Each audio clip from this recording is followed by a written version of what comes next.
ทางลาดยางแล้วบริทางเข้าบ้านค่อยเสียงเอียง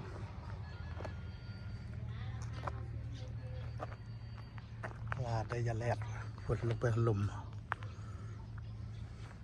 ในทางเข้าบ้านดีใจหลังจากที่คลองคอยมานานเสร็จนานหลายปีในที่สุดไฟนอลี่ก็ได้ทางลาดยางถึงจะไม่ได้ทางคอนกรีตก็ช่างแม่งแค่ทางลาดยางก็พอแล้วเนาะได้สุดก็โอเคแล้วลาดหนาๆก็โอเคอยู่เนาะทำเป็นทางกันยางมาต่อยกันเลยแค่นี้มันสิแลดบางๆนะ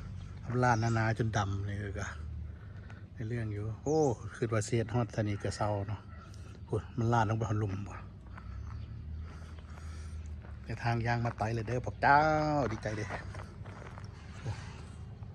เอาลาดมา